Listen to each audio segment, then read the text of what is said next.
Facing my house lived a neighbor who loved to freeload, but my sister, Mia, was indifferent to worldly affairs.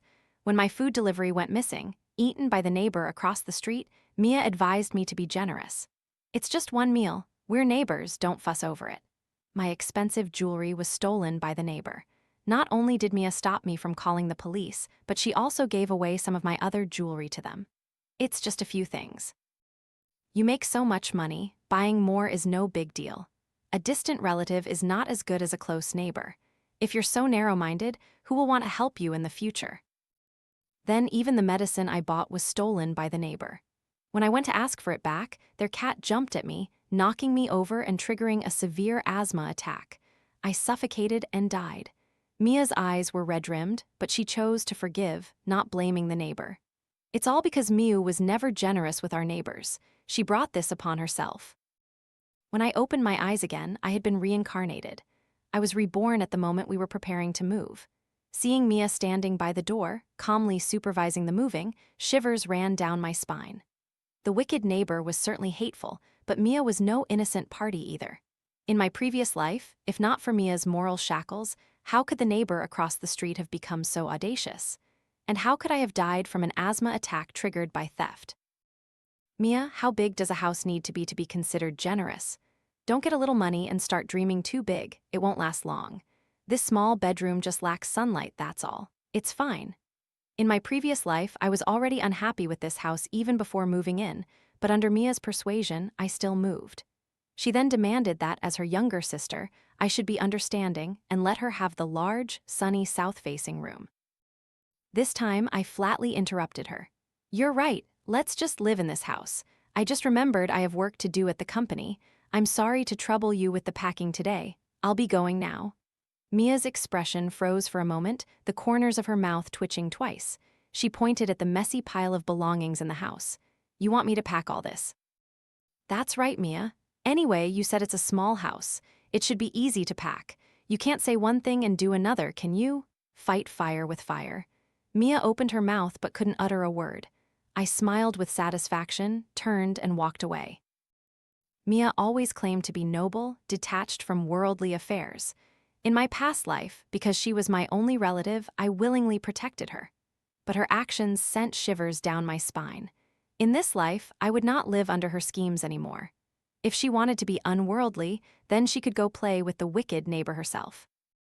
Mia packed alone and only arrived at our new place late in the evening. Just like in my previous life when I came home, she deliberately stood between the two rooms, feigning hesitation. Miu, how should we divide these two rooms?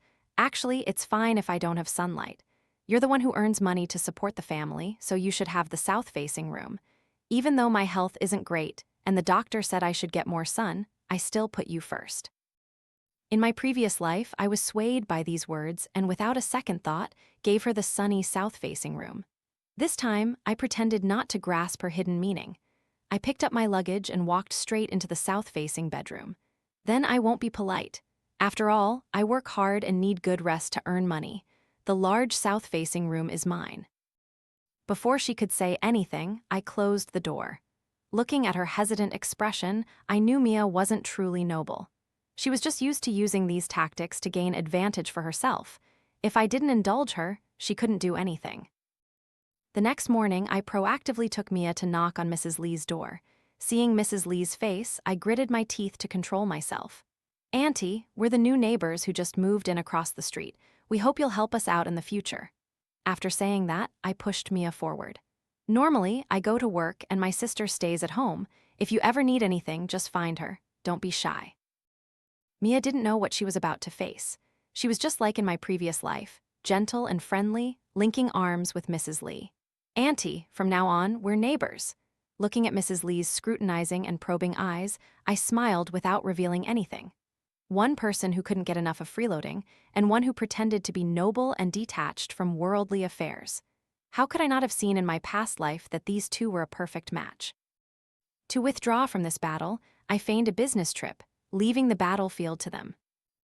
In my previous life, I bore all household expenses. The first food delivery that was stolen also belonged to Mia. She didn't want to get involved and deliberately pushed me to be the scapegoat. Today, my food delivery was eaten by Mrs. Lee. I intended to remind her, but before I could speak, she glared at me.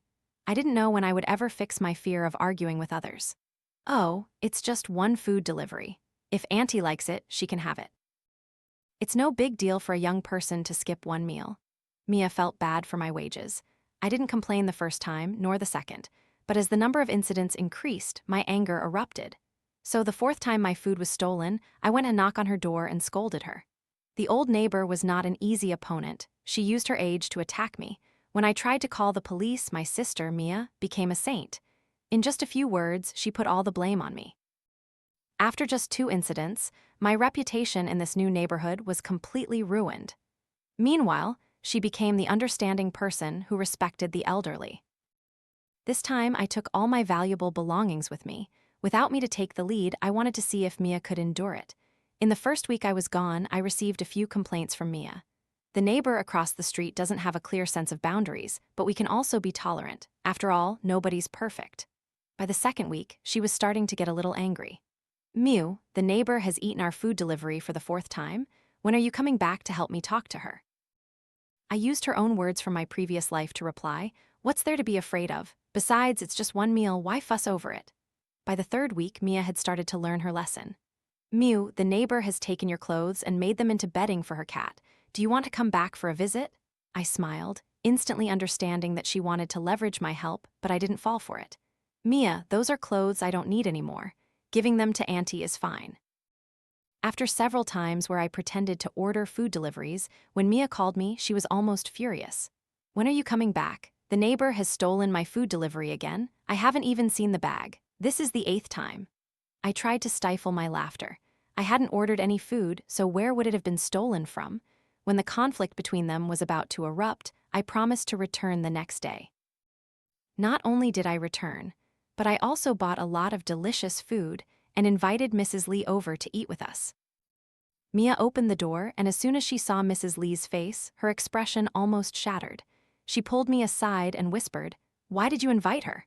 I feigned surprise and deliberately spoke loudly. "What are you saying, Mia? We've been orphans since childhood. I found Auntie friendly, so I invited her for a meal. Why are you so impolite?" As soon as my words fell, Mrs. Lee huffed unhappily. "No wonder you're the one earning money to support the family, so understanding and capable." I lowered my eyes and chuckled to myself. It seemed these two had already had quite a few conflicts. Mia looked at me with a confused and unwilling expression, then retorted, "It's only because I was busy taking care of you since childhood that I missed my chance to go to college. Now I don't have a degree, so it's hard to find a job." Ha, what a talent for fabrication. She simply didn't pass the regular university entrance exam, and junior college also counts as a university. It was just because of her arrogance that she refused to admit it. I didn't expose her. I just gave her a glance and then pretended to scold her. "Mia, Auntie is old. She doesn't understand these things. Why are you arguing with an elderly person? Today I bought all your best dishes. Please cook them yourself, Mia." "I want to eat your cooking." Hearing me say I would help, Mia's expression softened a little. But just as I was about to help, Mrs. Lee deliberately held my hand, pulling me into conversation. Just like in my previous life, she always praised one person and put down the other. Only this time, the person being put down had changed. It wasn't until Mia had finished preparing the ingredients that Mrs. Lee slowly let go of my hand. "She's your older sister. Taking care of you is natural. It's just cooking. What's the big deal? I've cooked my whole life and no one ever helped me. You earn money for the family. She serves you, so she should have something to do." Looking at Mia's face, as black as the bottom of a pot, I felt extremely refreshed. My sister was easier to break than I thought. As soon as we finished eating, Mia feigned illness to send our guest away. As soon as Mrs. Lee left, Mia intended to complain, but this time I took the initiative. "Mia, it's Auntie's first time visiting our house. Why were you so sulky with her?" Mia gaped at me in astonishment, her eyes quickly turning red. "Didn't you hear her? She kept making sarcastic remarks to me the whole time, just because I had reasoned with her a few times about the stolen food deliveries." I sighed, slumping onto the sofa, my voice full of Mia's own past sentiment. "I told you, it's just a few meals. If Auntie likes to eat it, then from now on, just order an extra portion for her. Do I really need to remind you about a distant relative not being as good as a close neighbor? She's old and doesn't think before she speaks. If a few words aren't pleasant to hear, we We should just tolerate it. Why make such a big deal? Mia's mouth was half open, her face flushed with anger, but she couldn't utter a single word. I lowered my head and smiled coldly. Indeed, it's only when the needle pricks oneself that one knows the pain. Trivial matters like these, compared to what I endured in my previous life, were truly nothing. Mia and I returned to our rooms in silence, but only a few minutes later she suddenly screamed. My door was immediately flung open. "Mew, did you touch my things?" I couldn't help but curl my lips into a smile, trying to imitate her calm demeanor from my previous life. "Oh, that neighbor, Mrs. Lee, she came to tour your room today." As soon as I finished speaking, she lost her composure. Her calm demeanor vanished, replaced by a distorted face full of rage. "Tour? What right does that old woman have to tour my room? Impolite and uneducated, and she's a thief. I'm calling the police right now to have her arrested." Without letting anyone stop her, she immediately called the police. I stood by, sighing. "Mia, we're neighbors. If you're so confrontational, how will we live together in the future?" Mia gritted her teeth, saying through clenched anger, "Lock her up for a few days. Let's see if she dares to misbehave again." I looked at her for a long time, then said cryptically, "Didn't you always teach me not to be too calculating as a person?" Mia paused, a hint of awkwardness appearing on her face. She cleared her throat, trying to find an excuse. "I'm not being calculating, but she broke the law. I can't turn a blind eye and let her cross the legal line, Mew. This is helping her." I pretended to nod, acting half understanding, then added, "I just hope you don't end up losing everything in the end." Before the police arrived, I had secretly wiped away the fingerprints on her jewelry box. As soon as the police appeared, Mrs. Lee began to wail. "Oh, my heavens, this is an injustice. I'm old and I have to suffer such false accusations. I can't bear it anymore. Call my son here right now to demand justice for me," she said, sitting on the ground and wailing incessantly. Mia didn't believe the investigation results and stood there with a worried expression. "No way. Lately, the only stranger who has visited my house is her. If it's not her, then who else could it be? Officer, please check more carefully. There must be some traces left." But the more she spoke, the more agitated the old woman became. She even ran over and pushed Mia. "You bitch, you dare to falsely accuse me? You think I'm old and easy to bully, don't you?" Mia staggered from the push and after steadying herself was about to retort but was stopped by the police. She was breathing heavily with anger. "Can't you see she attacked first?" The old woman, meanwhile, used her age, sat on the ground, beating her chest and wailing. The police looked at her, not knowing what to do. "Perhaps you left your belongings somewhere else? We haven't found any suspicious signs in your house." I also feigned helplessness and went to comfort her. "Mia, I told you not to call the police. The truth proves it wasn't Auntie who took it. Don't make a big deal out of it anymore. Let's go home." Just then my eyes caught sight of someone rushing over. I deliberately pulled Mia out, not letting her say anything. Sure enough, she was angered by my words. "Go where? That old woman is clearly a thief. You might tolerate it, but I won't. This cannot be overlooked." At that very moment, an angry voice echoed from the door. "Damn it, I'm old, and you dare to falsely accuse me? You won't have peace either." It was Mrs. Lee's son, Mark. In my previous life, I had only heard about this hooligan's son, and because Mia had indoctrinated me, I never dared to make a big deal out of anything. Today, I finally got to witness the mother and son duo. They exchanged a look, and Mrs. Lee immediately writhed and rolled on the ground. "Oh my God, he hit me. Take me to the hospital, my heart hurts so much." The police knew she was faking it, but they didn't dare to act rashly, so they fumbled to call an ambulance. At this point, Mia couldn't leave either. She stood there, angry but helpless, her whole body radiating confusion. "I'm clearly the victim. This family is deliberately causing trouble for me." The old woman went to the hospital, and her son seized the opportunity to demand that the police arrest Mia. Mia was both furious and powerless, but she could only swallow the bitterness. "Mew, please speak to the police for me. Everyone clearly saw I didn't lay a hand on her. That old woman is just faking it. How can there be such a shameless person in this world?" Looking at her helpless expression, I felt immensely satisfied, but I could only pretend to be worried. "Mia, she's old, and now she's insisting that you angered her. How much savings do you have? It looks like you'll have to pay compensation." Mia's eyes flickered slightly, then she avoided my gaze. After a long moment, she managed to utter a sentence. "I don't have an income. Where would I get money? Mew, your salary is so high. Why don't you help me?" She had graduated from college, worked for a few months, then quit, saying she didn't want to suffer in an office. Ever since I found a high-paying job, she was even less bothered to work, staying at home for me to support her, even painting it as taking better care of me. Every month, she took half of my salary. Over these past few years, it must have been at least 100,000 yuan. I pretended to sigh, then chuckled softly and asked back, "Mia, where would I get money? Didn't you hold all my money for me? I only have enough to live day by day. Now you should take out your own money. Nothing else matters anymore." She was about to say something, but my question rendered her speechless. "Are you going to stay locked up here forever?" Finally, Mia bit her lip and reluctantly gave me her bank account password. Back home, I withdrew all 130,000 from her account. I even gathered all the lost jewelry, spreading it out on the bed, admiring it repeatedly. "Silly sister, I only said the old woman came to look around your room. I didn't say she stole anything. These pieces of jewelry were all bought with my hard-earned money. Rather than letting that old woman benefit, I'd rather reclaim them for myself." Sitting on the bed, looking at the pile of items, I already had the next plan in my head. Making Mia lose all her money was just the first step. I deliberately delayed for 2 days, then went to the hospital to visit Mrs. Lee. Before I entered, she was still lying in bed eating melon seeds, her face rosy. Seeing me enter, she immediately began to groan.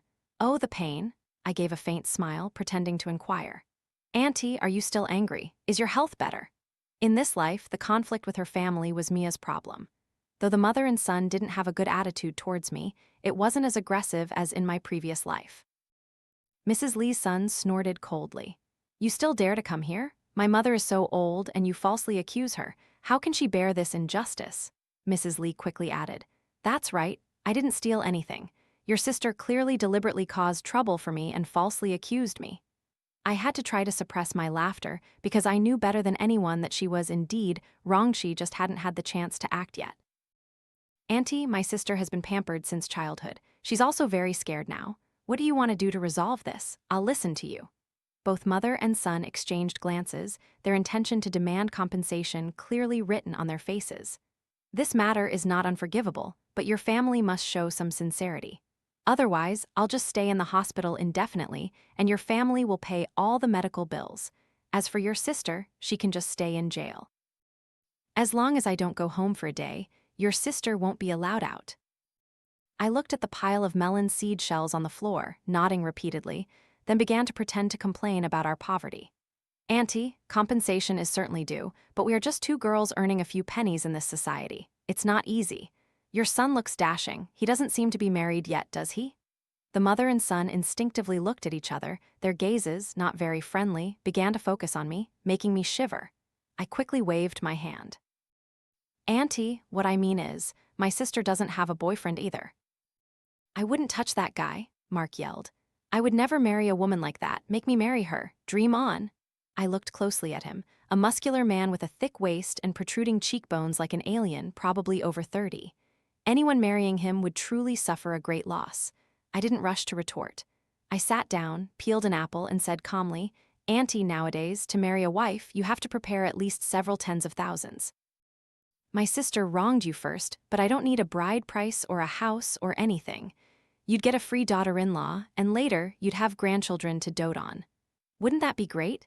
It's getting cold, he'll have someone to warm his bed." Hearing this, Mrs. Lee immediately became excited, grasping my hand tightly. "You really don't need a bride price or a house?" I smiled, looking at her. "As long as you let my sister out, that's all. Nothing else is needed. Just think about it, Auntie." That evening, I received a call from her. "My son agreed, but she has to give birth first, and then they'll register the marriage. Your sister doesn't have any problems with that, does she?" "No problem," I said with a humorous smile. "Mia, I've arranged the rest of your life for you." The next day, Mia finally returned home. All the way back, she incessantly grumbled, "My jewelry was definitely stolen by that old woman. Look at her cunning face, she's not a good person. And she pretended in front of the police. Why didn't she really die from a heart attack?" I couldn't help but glance at her. If it were my previous life, no matter what, I couldn't have believed such vicious words could come from her mouth. "Mia, didn't you always teach me not to be too calculating as a person? You said that suffering a loss is a blessing, and one must be generous. Who taught you these vicious words?" Mia was stunned for a moment, then quietly shut her mouth. I drove to the supermarket to buy some things, even deliberately buying a piece of tofu and some scallions, just to annoy her. What do you mean? Looking at Mia with a serious expression, I replied, I just hope you live a straightforward and pure life from now on. Back home, I even personally went into the kitchen to cook a meal for her. While eating, we also had a few glasses of wine. I smiled and said, Mia, I used to think you were a generous person. Turns out when you're bullied, you also know how to get angry. Mia took a sip of wine, a hint of arrogance showing on her face. When pushed to the wall, even a dog will bite. A person should be generous, but they also can't let others bully them. So in my previous life, when I was indirectly harmed to death by you and that old woman, that doesn't count as being bullied. Mia, I raise a toast to you. Looking at Mia's eyes, which were gradually becoming hazy, I tilted my head back and drained my glass. I chuckled softly. Later, when you become a wife, don't argue with your mother-in-law, okay? The next morning, a piercing scream echoed, shaking the entire building. You bastard, why am I here? I had deliberately taken a day off to stay home, just so I wouldn't miss this drama. Hearing the commotion, I knocked on every door upstairs and downstairs, calling neighbors out to see. Did everyone hear that? A few people exchanged glances. Someone guessed, it's probably just a couple arguing. As soon as the words fell, the door across the street suddenly opened. Mia, with disheveled hair and red marks all over her neck, ran out like crazy. Seeing the crowd gathered outside, she froze. Her first reaction was to run back inside, but I quickly grabbed her hand, preventing her from entering. I deliberately spoke loudly in front of everyone. Mia, why are you at Auntie's house? No wonder you didn't come home last night. And those marks on your neck. Before Mia could open her mouth, tears welled up. She clutched her collar tightly. Just then, Mrs. Lee's son, Mark, dressed only in shorts, casually walked out. What's there to be afraid of? Last night, weren't you clinging to me while we slept? The crowd of neighbors buzzed. Mia's tears streamed down, her face bright red. She hid behind me. You bastard, you're lying. As soon as her words fell, Mrs. Lee slowly walked out. She looked around the crowd, feigning surprise.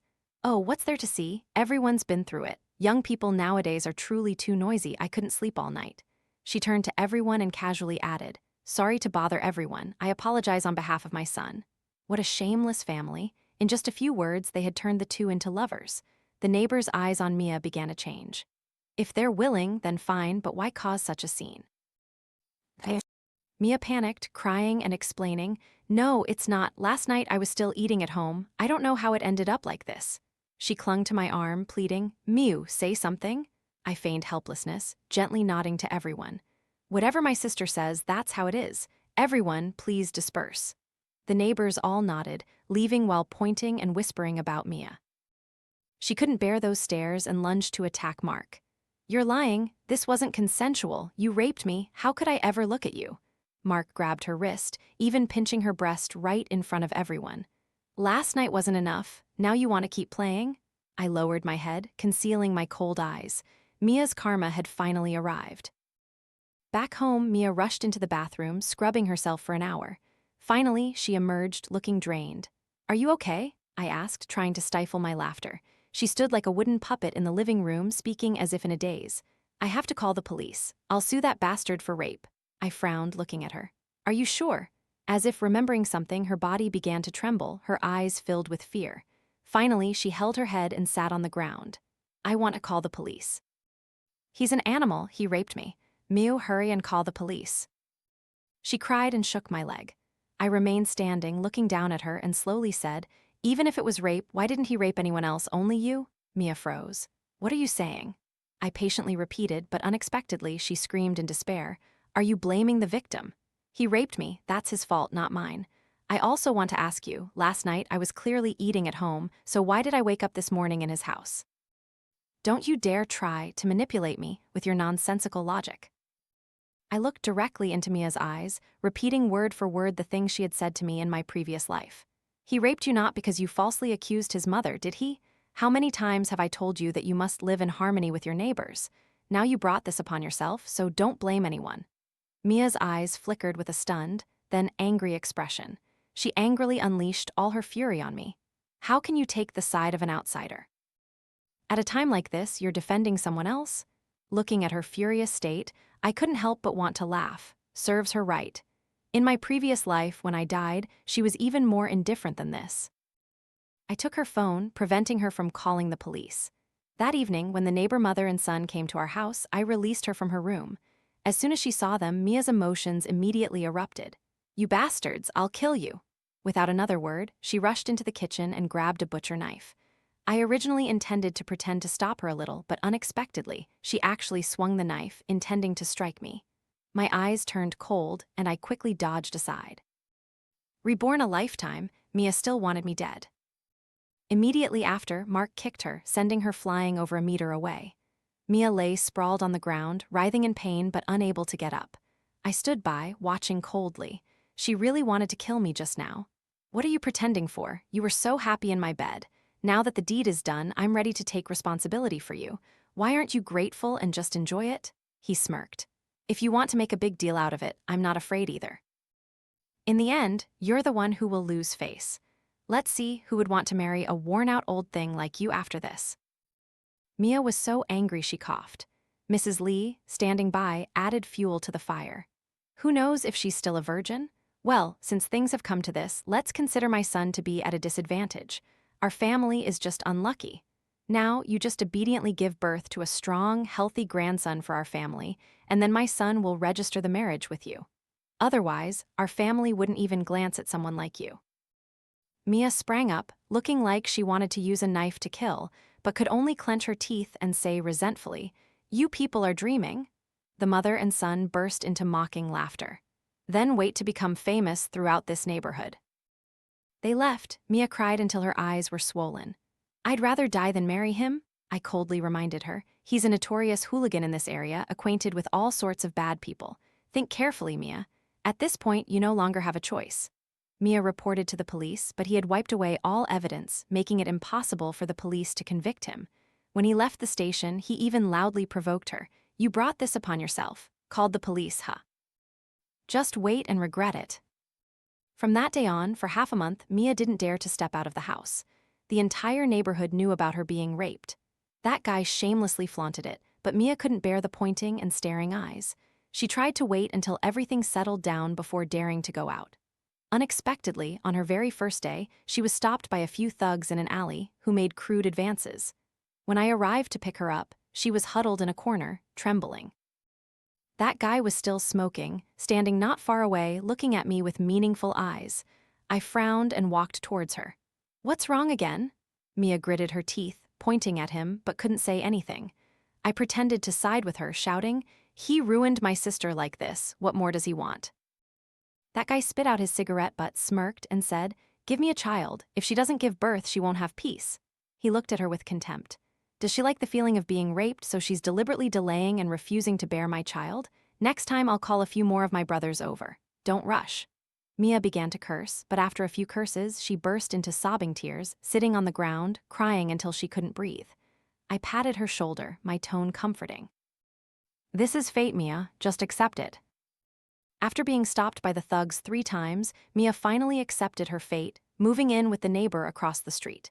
Every night, I heard her desperate screams.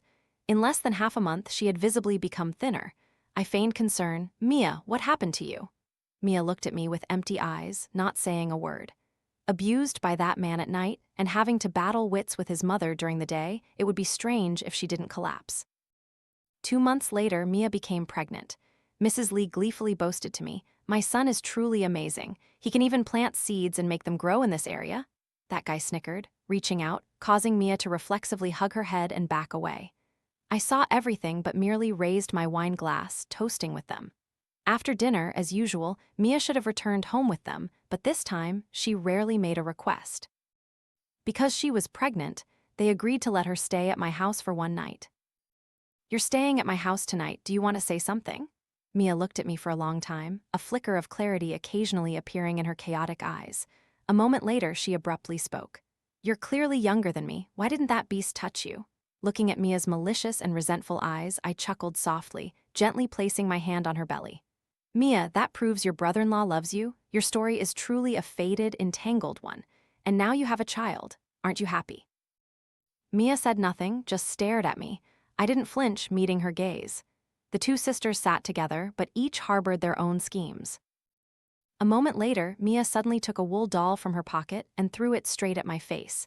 "Do you like it? It's a gift for you," she smiled, her voice calm. "This is made from the fur I plucked from their orange cat, spun by hand." Seeing the crazy glint in her eyes, I immediately covered my nose and backed away. "Why are you giving me this? I'm allergic to cat fur." Mia smiled, looking at me. She waited until she saw me start to gasp for breath before slowly putting the doll back in her pocket and casually saying, "Oh, I forgot." I looked at her, seeing the slight smirk on her lips, and suddenly felt a chill down my spine. First, she tried to kill me with a knife. Why would she use cat fur to test me? In my previous life, I died from suffocation. Recalling every detail, it was truly horrifying. My heart beat faster. In my previous life, it was Mia who told me, "Your asthma medicine has been taken. Go get it back quickly." When I opened the door, Mrs. Lee's cat rushed straight at me from the stairs. I was both allergic and terrified. Both reactions acted up on the spot, leading to my death. Thinking carefully, every step was within Mia's calculations. In the middle of the night, Mia stealthily opened my door. She stood by my bed for a long time, repeatedly trying to reach for my neck but retracting her hand. I clutched the stick hidden under my blanket. With Mia's current small stature, I could easily beat her twice by myself. But unexpectedly, she didn't attack. Instead, she took out a large handful of cat fur from her person. I suffered from severe asthma, especially sensitive to animal fur. Mia knew that very well. She placed the cat fur right next to my pillow. I pretended to be in a deep sleep, placed my hand on my chest, and began to gasp for breath, deliberately making my breathing louder. Mia smiled even more wildly. To cooperate, I slightly opened my eyes halfway, muttering, "Medicine? Give me medicine." Mia smiled viciously, took the medicine bottle from her pocket, and poured it all onto the ground in front of me. "Want to take medicine? Dream on, I want you to die." She crushed the medicine under her feet, saying with venomous tone, "Don't blame me, blame yourself for having asthma. Why should I live such a miserable life while you earn a high salary and live so well?" She looked at me, her voice filled with resentment. "Do you know, when you were just born, I already wanted to strangle you. You stole all the love everyone had for me. But that would be too easy for you. I want you to die slowly, to die in despair." I continued to feign unconsciousness, watching her clean up the mess on the floor, then leave the room. I drank water to rinse my mouth clean. I smiled. "I haven't taken the asthma medicine yet, don't worry." I carried a stick and quietly followed her. Mia went straight to the neighbor's house, took a knife from the kitchen, and entered Mrs. Lee's bedroom. So afraid of being caught, she even forgot to close the door. I hid in the living room, witnessing every stab she delivered. The smell of blood quickly filled the air. "I gave you my food, I let you steal my jewelry, you old hag. If you don't die, you're not worth it." I covered my mouth, nearly gagging. After killing Mrs. Lee, she went into the master bedroom, whispering, "Everyone must die." The man lying in bed was drunk last night, still sleeping soundly. Although he wasn't a good person in my previous life, he had never participated in harming me. When the knife was raised, I screamed loudly, "Someone's killing people." The scream startled Mia, and the knife fell, embedding itself in the man's shoulder. He woke up, screaming in pain. Mia also panicked, turning to look at me. "Mew, you." I smiled coldly, disappointed I'm not dead. The man scrambled to get up. Mia finally realized that something big had happened. In a panic, she picked up the knife. Mia swung the knife straight at the man's neck. He screamed in terror, instinctively using his arm to block it. I could almost clearly hear the sound of flesh tearing in that instant. "Damn it, you actually dared to kill someone? My arm, you bitch," he cursed furiously. "I've been out in society since before you were born." With that, he snatched the knife from Mia's hand, threw it hard to the ground, then pinned her down and punched her repeatedly. "You crazy woman. If I don't hit you for 3 days, you climb over my head, huh? You even dared to stab me with a knife. I'll make sure you die today." I stood by, watching coldly. It wasn't until Mia lay sprawled on the ground, unable to move, that I called the police. When the police arrived, they saw Mrs. Lee's brutally slashed body in the room. Many had to turn away and vomit. The man had fainted from excessive blood loss, and Mia lay on the floor, barely breathing. Her eyes kept staring at me. I gave a faint smile, not revealing any emotion. Knowing her malicious heart, I had already taken my asthma medicine beforehand. The bottle in her hand contained only a few vitamin pills. No matter what Mia intended to do, I would not give her a chance. Mia's murder charge was confirmed. Mrs. Lee was brutally hacked to death. Her son also lost half an arm. Mia's last talisman, the child in her womb, was also lost during the struggle. As a result, Mia was convicted and sent to prison. After she was transferred to the correctional facility, I visited her once. Seeing me, Mia immediately became agitated. "Why are you still here? To watch my show? You have severe asthma, so why didn't you die? Why did you deceive me? If it weren't for you, my plan would have been perfect. I was pregnant, I wouldn't have to go to jail. Now I could have run away with the money. It's all your fault for ruining everything." I calmly looked at her. I waited until her anger subsided, then slowly retorted, "Didn't you always say you weren't calculating about worldly affairs? So why did you react so violently when someone ate your food? And those pieces of jewelry too? Money is an external possession. If you give it to your neighbor, then give it. Why bother calling the police?" Mia froze, as if remembering the principles she once believed in. "No, they pushed me too far. Why should I keep enduring it? That old woman stole my things and fabricated stories, slandering me. She deserved to die." As soon as her words fell, I placed a necklace and a ring in front of her. Mia was astonished. "Why are these here?" I smiled brightly. "I never said that old woman was the one who took them." She stood up, looked closely once more, then slumped back into the chair. Why did you do this?" I wiped away tears from laughing, my smile gradually fading. I said sternly, "You should ask yourself that question, Mia. You were jealous that I got into college, went on to graduate school, and had a high-paying job. You let others bully me, then put on a facade of morality to shackle me." Perhaps my words struck a chord deep within her. Mia suddenly fell silent. Our eyes met. I saw her eyes filled with malice. "Yes, I'm not reconciled. From the moment you were born, you stole all the love. My academic struggles were also because of you. Before you were born, I was a very good student. Because I had to compete for affection with you, I became distracted. Later, not finding a good job was also your fault. Why do you shine so brightly while I am so miserable?" I frowned, looking at her, only finding her way of thinking truly bizarre. "Which family I was born into wasn't my decision. Your failures are only because of yourself." After saying that, I turned and walked away. Behind me, Mia screamed and cursed incessantly, but in my hands, those words only made her more pathetic. Her words sounded like she was cursing herself. As she had said, I was educated, had a good job, and had escaped this family's tragedy. As for her, she could just wait to live out the rest of her life in despair, in prison.